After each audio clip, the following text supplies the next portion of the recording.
ஹல்லேலூயா. பிதாவாகிய தேவனாலும் கர்த்தராகிய இயேசு கிறிஸ்துவினாலும் உங்களுக்கு கிருபை இரக்கமும் சமாதானம் உண்டாவதாக. நாம் இப்பொழுது சிந்திக்கும்படியாக தெரிந்து கொண்ட வேத வசனம் சங்கீதம் 37 5வது வசனத்தை நாம் வாசிப்போம். உன் வழியை கர்த்தருக்கு ஒப்புவித்து அவர் மேல் நம்பிக்கையாயிரு, அவரே காரியத்தை வாய்க்க பண்ணுவார். ஹல்லேலூயா. ஆண்டவர் நமக்கு இந்த வருடத்திலே கொடுத்த வாக்குத்தத்த வசனம், நான் உனக்கு போதித்து நீ நடக்க வேண்டிய வழியை உனக்கு காட்டுவேன், உன் மேல் என் கண்ணை வைத்து உனக்கு ஆலோசனை சொல்லுவேன் என்று சொல்லி நமக்கு வாக்குத்தத்த வசனத்தை கொடுத்திருக்கிறார். நீ நடக்க வேண்டிய வழியை உனக்கு காட்டுவேன் என்று சொல்கிறார். நடக்க வேண்டிய வழி என்பதை நாம் பார்க்கும் பொழுது இந்த சங்கீதத்தின் மூலமாக நமக்கு கொடுக்கிறதான ஆலோசனை என்ன? உன் வழியை கர்த்தருக்கு ஒப்புவித்து விடு, உன் வழியை கர்த்தருக்கு ஒப்புவித்து அவர் மேல் நம்பிக்கையாயிரு, அவரே காரியத்தை வாய்க்க பண்ணுவார். நம் ஒவ்வொருடைய வாழ்விலும் நாம் செய்ய வேண்டிய ஒன்று, நம்முடைய வழியை கர்த்தருக்கென்று ஒப்பு கொடுத்து விட்டால் அவர் நம் வழியை நலமான பாதையிலே, நன்மையான பாதையிலே, செவ்வையான பாதையிலே, ஆசீர்வாதத்தின் பாதையிலே நம்ம என்ன செய்வார்? வழி நடத்தி செல்வார். ஹல்லேலூயா. நாம் ஒப்புவிக்க வேண்டும், நம்மை முழுமையாக ஒப்புவிக்க வேண்டும். நாம் எவ்வளவாய் நம்மை ஆண்டவரிடத்திலே தாழ்த்தி, ஆண்டவரே என் வழியை உமக்கு ஒப்புவிக்கிறேன் என்று நாம் ஆண்டவரிடத்திலே நம்மை முழுமையாக ஒப்புவிக்கும் பொழுது ஆண்டவர் என்ன செய்வார்? நம்முடைய வழியை ஆசீர்வதிப்பார். ஹல்லேலூயா. ஹல்லேலூயா.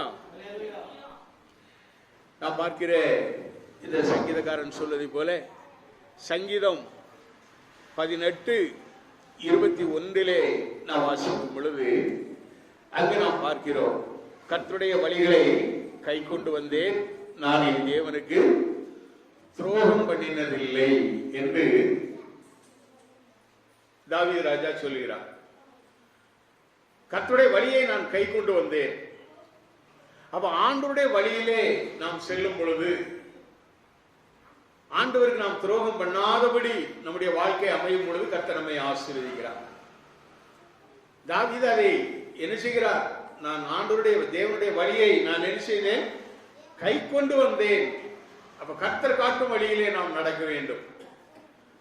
அதைத்தான் நமக்கு வாக்குத்தத்த வசனமாக சொல்கிறார். அந்த வருஷத்திலே நாம் எப்படி நாம் கர்த்தருடைய கரத்திலே நம்மை முழுமையாக அர்ப்பணித்து அவர் போதிக்கிற அந்த சத்தியத்தின்படி கேட்டு அந்த வழிகளை, நம்முடைய வழிகளை ஆண்டவருக்கு ஒப்புவித்து நாம் நடக்கிறோமோ அவ்வளவாய் கர்த்தர் நம்மை ஆசீர்வதிப்பார். ஹல்லேலூயா. ஹல்லேலூயா. Glory to God. 18:30 நாம் வாசிக்கும் பொழுது, சங்கீதம் 18:30 நாம் பார்க்கும் பொழுது, தேவனுடைய வழி எப்படிப்பட்டதா? உத்தமமானது, கர்த்தருடைய வசனம் புடமிடப்பட்டது, தம்மை நம்புகிற அனைவருக்கும் அவர் கேடகமாயிருக்கிறார். ஹல்லேலூயா. Glory to God. Glory to God. ஹல்லேலூயா. ஸ்தோத்திரம். சங்கீதம் அதைத்தான் நமக்கு சொல்லுகிறது. உன் வழியை கர்த்தருக்கு ஒப்புவித்து அவர் மேல் நம்பிக்கையாயிரு. இங்கு நாம் பார்க்கிறோம், தம்மை நம்புகிற அனைவருக்கும் அவர் எப்படி இருக்கிறாரா? கேடகமாய் இருக்கிறார், பாதுகாப்பாய் இருக்கிறார். கேடகம்னா எந்த ஒரு தாக்குதலும் நம்மை அணுகாதபடி தடுக்கிற ஒரு ஆயுதம், தடுக்கிற ஒரு ஆயுதம். அப்படிப்பட்ட ஒரு ஆயுதம் போல கர்த்தர் நம்முடைய வாழ்விலே நம்மோடு கூட இருந்து நம்மை நினைச்சுகிறார், பாதுகாக்கிறார். ஹல்லேலூயா. அதே 18:32 நாம் பார்க்கும் பொழுது, என்னை பலத்தால் இடை கட்டி என் வழியை செவ்வைப்படுத்துகிறவர் தேவனே அப்படின்னு சொல்றார். அப்ப நம்முடைய வழியை செவ்வைப்படுத்துகிறவர், நம்முடைய வழியை செவ்வைப்படுத்துகிறவர். நாம் நம்முடைய வழியை ஆண்டவருக்கு ஒப்புவிக்கும் பொழுது அவர் என்ன செய்கிறார்? நம்முடைய வழியை செவ்வைப்படுத்துகிறார். நம்முடைய வழியை செவ்வைப்படுத்துகிறார். அப்ப நம்முடைய வழியை செவ்வைப்படுத்தி எந்த ஒரு தீங்கும் அணுகாதபடி நம்மை பாதுகாத்து வழிநடத்து வருகிற தேவன் அவர். ஹல்லேலூயா, ஹல்லேலூயா. அதே 36வது வசனத்திலே நான் வாசிக்கும் பொழுது 18:36 என் கால்கள் வழுவாதபடிக்கு நான் நடக்கிற வழியை அகலமாக்கினீர். அப்ப நாம நடக்கிற வழிய நம்முடைய கால்கள் வழுவாதபடி, நம்முடைய கால்கள் வழுவாதபடி. அப்ப நாம் நடக்கிற வழிகள் எப்படிப்பட்ட வழிகள்? அந்த வழிகளிலே சறுக்கலோ வழுக்குதலோ இல்லாதபடி நம்மை தாங்கி வழி நடத்தி வருகிற கர்த்தர். ஹல்லேலூயா, ஹல்லேலூயா. அருமையான தேவனுடைய பிள்ளைகளே, என் கால்கள் வழுவாதபடிக்கு நான் நடக்கிற வழியை அகலமாக்குகிறார்.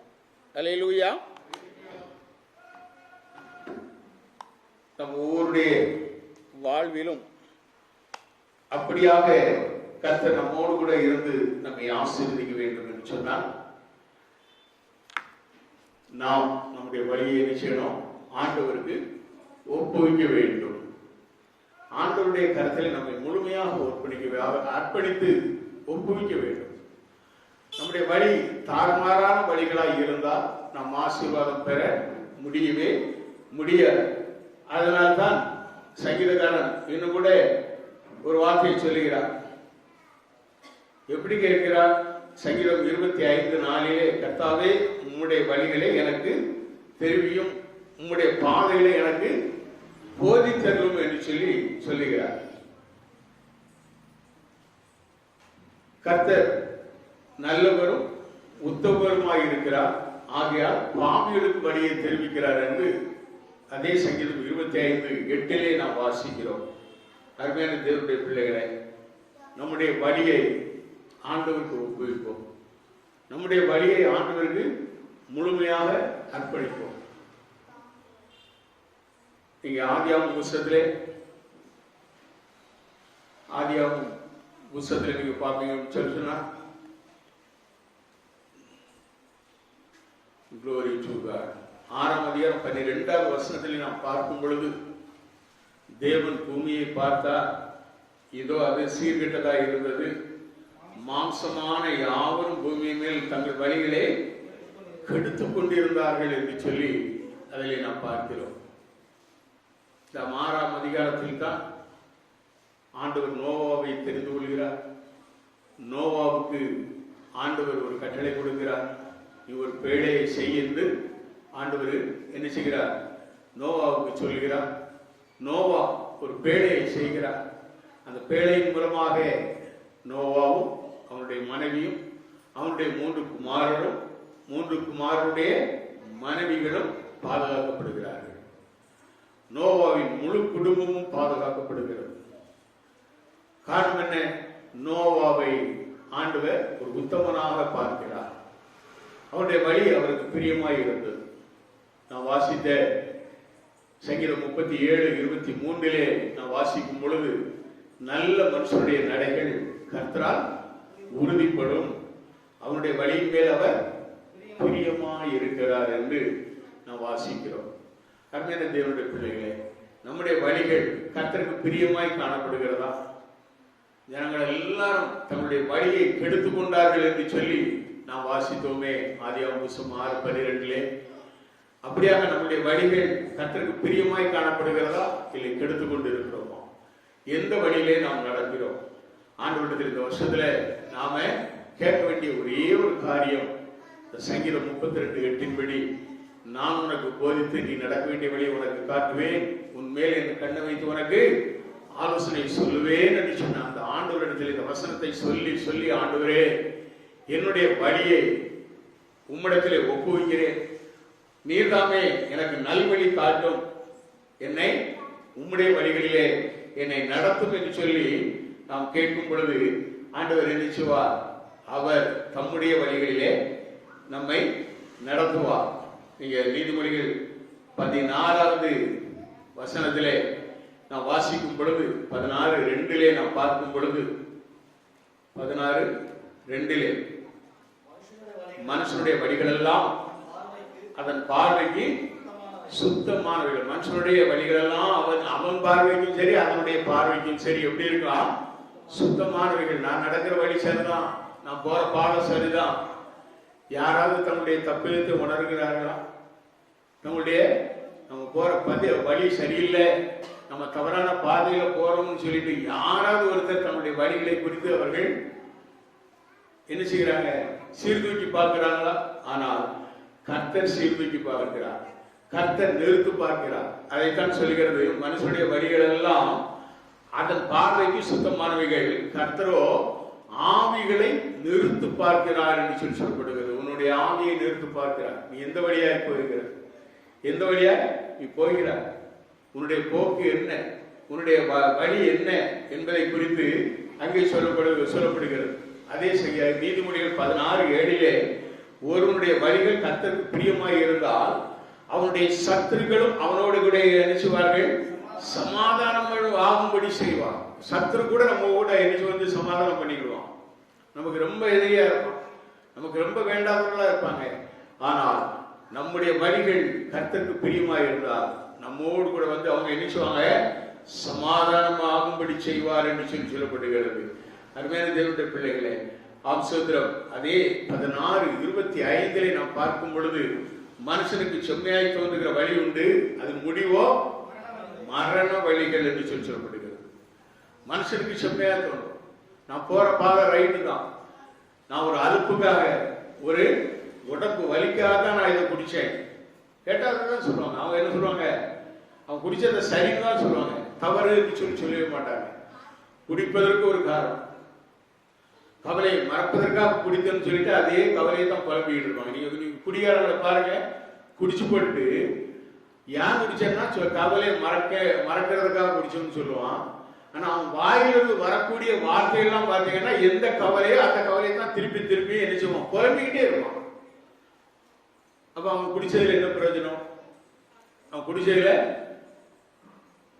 அதனால மனுஷனுக்கு செம்மையாய் தோன்றுகிற வழிகள் உண்டு, அதன் முடிவோ மரண வழிகள். மது என்ன செய்யும் அப்படிங்கிறத நீதிமொழிகளே சொல்லி இருக்கிறது. அது அப்படியே என்ன செய்யும்? அப்படியே தொண்டை வழியாக இறங்கும் பொழுது அது கடைசியில என்ன செய்யுமா? பாம்பை போல் தீண்டும் என்று சொல்லப்படுகிறது. பாம்பை போல தீண்டும். அப்ப என்னது? விஷம். விஷம் விஷத்தை தான் குடிக்கிறார்.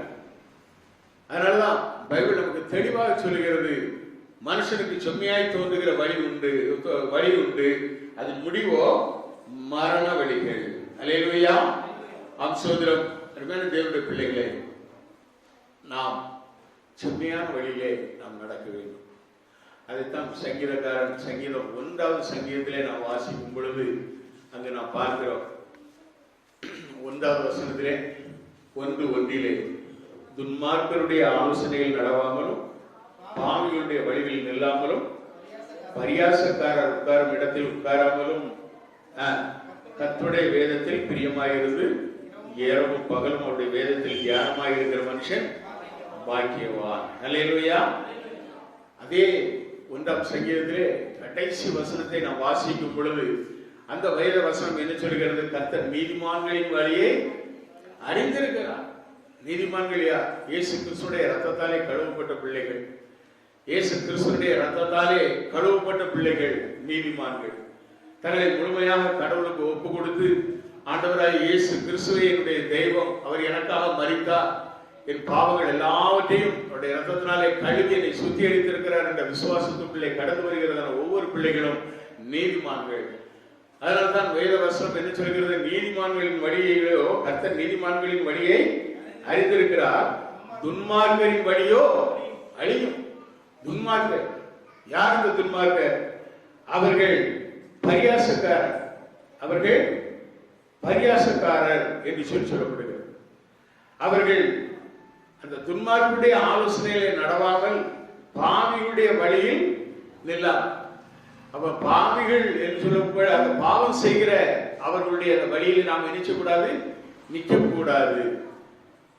அப்படித்தான் நாம் என்ன செய்ய வேண்டும்? நம்முடைய வழியை கடவுளுக்கு ஒப்புவித்து விட. ஆண்டவரே, இப்படிப்பட்ட பொல்லாப்புகள், இப்படிப்பட்ட காரியங்கள் என்னுடைய வாழ்விலே வந்து என்னை என்ன செய்யக்கூடாது, என்னை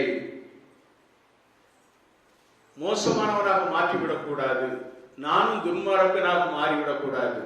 ஆகினால் நான் பாவிகளுடைய வழியிலே இல்லாமல் பரியாசக்காரர் உட்காரும் இடத்திலே உட்காராதபடி நான் இரவு போகணும். என்ன செய்யணும்? உம்முடைய வேதத்திலே தியானமாய் இருந்து ஒரு பாக்கியவானாக மாறும். நாம் நம்முடைய வழிகளை கர்த்தருக்கு ஒப்புவிக்கும் பொழுது என்ன நடக்கிறது? சங்கீதம் 128 ஒன்றின்படி நான் வாசிக்கும் பொழுது, சங்கீதம் 128 1, கர்த்தருக்கு பயந்து அவருடைய வழிகளில் நடக்கிறவன் எவனோ அவன் பாக்கியவான். இப்போ கர்த்தருக்கு பயப்படுகிற பயம் நமக்கு வந்துடும்.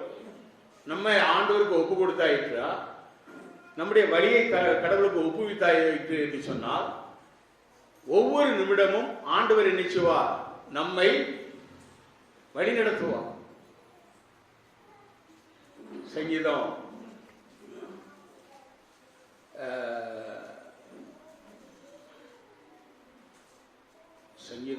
சங்கீதம் இல்லை, ஏசாயா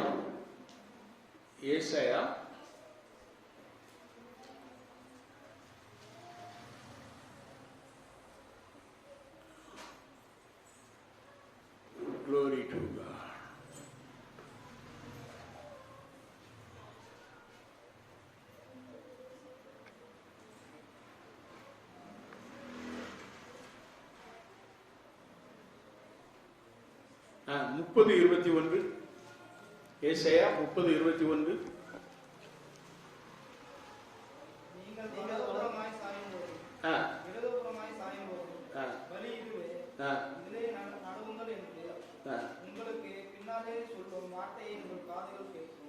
பாருங்க, நீங்கள் வலதுபுறமாய் சாயும் போதும் இடதுபுறமாய் சாயும் போதும் வழி இதுவே, இதிலே நடவுங்கள் என்று உங்களுக்கு பின்னாலே சொல்லும் வார்த்தையை உங்கள் காதுகள் கேட்கும்.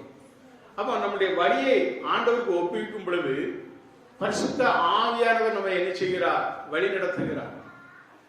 நாம் செல்லும் பாதை தவறு என்று சொன்னால் நம்ம என்ன செய்கிறார்? அந்த வழியிலிருந்து நம்மை மாற்றி சீரான பாதையிலே, செவ்வையான பாதையிலே, நலமான பாதையிலே நம்ம என்ன செய்கிறார்? கொண்டு வந்து நிறுத்துகிறார். அதுதான் நம்முடைய ஆண்டவர்.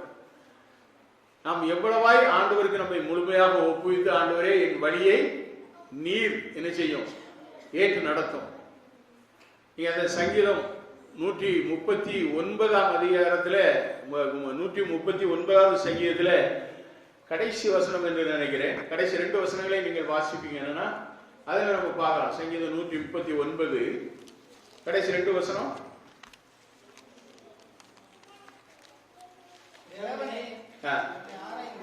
தேவனே என்னை ஆராய்ந்து என் இருதயத்தை அறிந்து கொள்ளும், என்னை சோதித்து என் சிந்தனைகளை அறிந்து கொள்ளும்.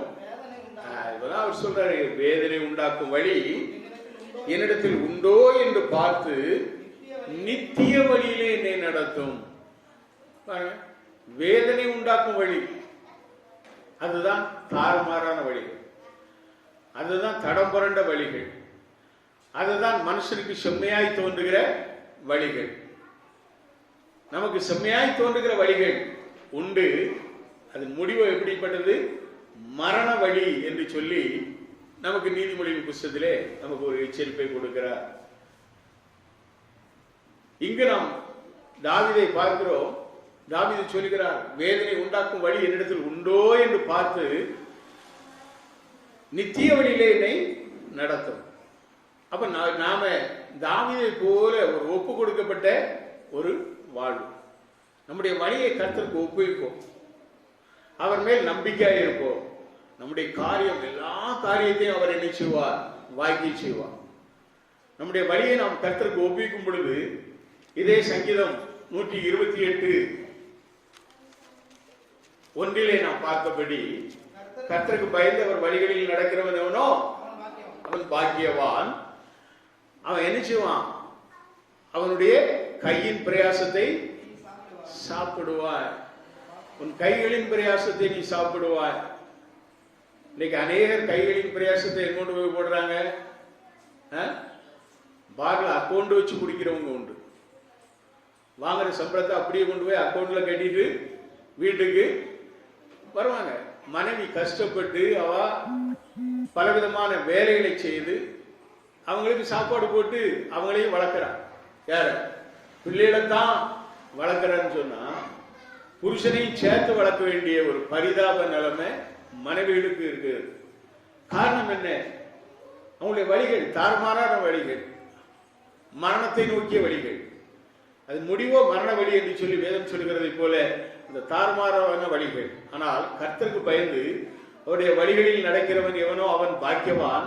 உன் கைகளின் பிரயாசத்தை நீ சாப்பிடுவாய், உனக்கு பாக்கியமும் நன்மையும் உண்டாயிரும். அது என்ன பாக்கியம்? 3வது வசனம் சொல்லுகிறது, உன் மனைவி உன் வீட்டோரங்களில் கனிதரும் திராட்சை கொடியை போல இருப்பாள். திராட்சை கொடியை போல எப்படி இருப்பா உன் மனைவி? உன் வீட்டோரங்களை கனிதரும் திராட்சை கொடியை போல அப்படியே படர்ந்து காணப்படும். அதே போல உன் பிள்ளைகள் உன் பந்தியை சுற்றிலும் ஒலிவு மர கன்றுகளை போல இருப்பார்கள். பிள்ளைகள் எப்படி? ஒலிவு மர கன்றுகள். ஒலிவு மரங்கிறது அவ்வளவு செழுமையான ஒரு மரம், அப்படியே நெடுநெடுன்னு வளர்ந்து காணப்படக்கூடிய மரம் ஒலிவு மரம். அந்த ஒலிவு மரத்தினுடைய பயன்கள் அளவில்லாத பயன்கள். அப்படிப்பட்ட பயன்களை கொடுப்பார்கள் உன் பிள்ளைகள். நீ பயம் இல்லாம நடந்தனா உன் பிள்ளைகளும் அப்படிதான் தாறுமாறான வழிக்கு போயிடும். உன்கிட்ட கர்த்தருக்கு பயப்படுகிற பயம் இல்லை, உன் வழியை நீ கர்த்தருக்கு ஒப்புவிக்கலன்னா உன் பிள்ளைகளுடைய வழி தாறுமாறாகும்.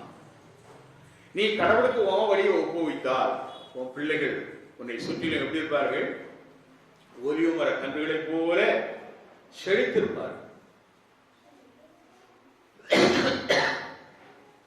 அப்படி சொல்லிட்டு 4வது வசனத்துல சொல்றாரு, இதோ கர்த்தருக்கு பயப்படுகிற மனுஷன் இவ்விதமாய் ஆசீர்வதிக்கப்படுவான். எவ்விதமாய்?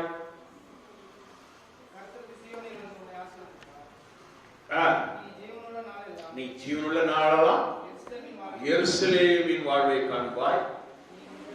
நீ உன் பிள்ளைகளின் பிள்ளைகளையும் இஸ்ரவேலுக்கு உண்டான சமாதானத்தையும் காண்பாய். இதோ கர்த்தருக்கு பயப்படுகிற மனுஷன் இவ்விதமாய் ஆசீர்வதிக்கப்படுவான். இப்போ மேல உள்ள வசனங்களின் ஆசீர்வாதமும் அவனுக்கு உண்டு. கீழே உள்ள 2 வசனமும் என்ன? ஆவிக்குரிய ஆசீர்வாதங்கள். மேல சொல்லப்பட்ட அந்த 3 வசனங்களிலும் அந்த மேல உள்ள அந்த 2 வசனங்களும் கர்த்தருக்கு பயந்து நடக்கிற அந்த மனுஷனுக்குரிய இம்மைக்குரிய ஆசீர்வாதம். இந்த உலகத்திலே அவன் அப்படியே ஆசீர்வதிக்கப்படுவான். பிள்ளைகள் அவனை சுற்றி ஒலிவு மர கன்றுகளை போல இருக்கும். அவனுடைய மனைவி திராட்சை கொடியை போல இருப்பாள். திராட்சை கொடி எப்படி இருக்கும்? திராட்சை கொடி அப்படி படர்ந்து பச்சை பசேர்னு அப்படியே எப்படி இருக்கும்? தளதளன்னு இருக்கும். அதே மாதிரி அது என்ன செய்யும்? அப்படியே அந்த கொடியானது கீழே விழுந்து விடாதபடி அப்படியே ஒரு நரம்பு அப்படி சுற்றி அப்படி என்ன செய்யும்? அப்படி படர்ந்து போகும். அதே போல உன் மனைவி உன் குடும்பத்தில் நல்ல பற்றோடும் பாசத்தோடும் அன்போடும் இருந்து உன்னை காத்துக் கொள்வாள் என்பதுதான் அந்த வசனத்துடைய சாராம்சம். கணவன் மேல் அன்பு, பிள்ளைகள் மேல் அன்பு, வேற என்ன வேணும்? அப்போ பிள்ளைகள் எப்படி இருப்பாங்க?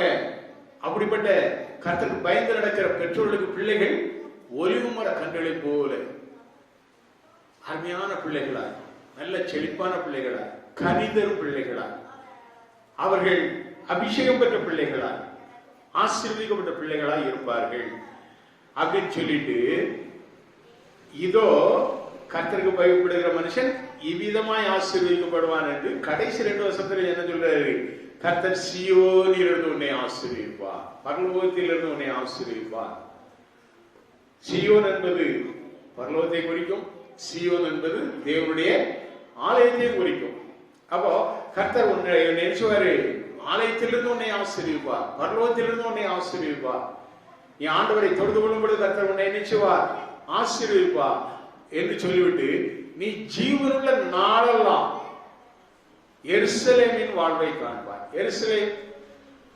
எருசலேம் என்பது என்ன? ஆடல் பாடல் துதிகள் நிறைந்த ஒரு தேவாலயம். அல்லேலூயா. தேவாலயத்தில் என்ன இருக்கும்? அழுகை பற்கடிப்பும் இருக்காது. தேவாலயத்தில் என்ன இருக்கும்? ஆராதனை, துதித்தல், ஸ்தோத்தரித்தல், மனமகிழ்ச்சி, சந்தோஷம். உன் ஜீவனுள்ள நாளெல்லாம் எருசலேமின் வாழ்வை காண்பாய். சந்தோஷமும் சமாதானமும் எருசலேமிலே அப்படியாக வைக்கப்பட்டிருக்கிறது, தேவாலயத்திலே அப்படியாக வைக்கப்பட்டிருக்கிறது. அப்படிப்பட்ட ஒரு ஆசீர்வாதத்தை பெற்றுக் கொள்வாய் அப்படின்னு சொல்லிட்டு கடைசி வசனம் சொல்றார், நீ உன் பிள்ளைகளின் பிள்ளைகளையும் இஸ்ரவேலுக்கு உண்டாகும் சமாதானத்தை காண்பாய். நீ உன் பிள்ளைகளின் பிள்ளைகள். எத்தனை பேர் பிள்ளையுடைய பிள்ளைகளை பார்க்காம பிள்ளையை பார்த்த உடனேயே போய் சேர்ந்தவங்க எத்தனை பேர் உண்டு? காரணம் என்ன?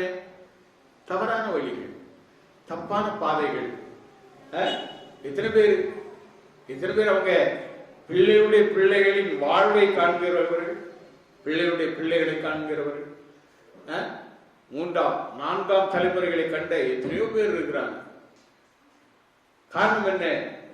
சரியான வழி, கர்த்தர் காட்டும் வழி, நித்திய வழியின் ஆசீர்வாதத்தை பெற்றுக் கொண்டவர்கள். அப்படியாக கர்த்தராலே ஆசீர்வதிக்கப்பட்ட பிள்ளைகளாய் நாம் வாழ வேண்டும் என்றால் உன் வழியை கர்த்தருக்கு ஒப்பு. நான் உனக்கு போதித்து நீ நடக்க வேண்டிய வழி உனக்கு காட்டுவேன். அப்ப நீ நடக்க வேண்டிய வழியை ஆண்டவர் உனக்கு காட்டும் பொழுது நீ உன் வழியை கர்த்தருக்கு ஒப்புவித்து கர்த்தர் காட்டும் வழியிலே நடக்கும் பொழுது கர்த்தர் உன்னை ஆசீர்வதிப்பார், உன் மனைவியை ஆசீர்வதிப்பார், உன் பிள்ளைகளை ஆசீர்வதிப்பார், உன் குடும்பம் ஆசீர்வதிக்கப்படும். இப்படிப்பட்ட ஆசீர்வாதத்தை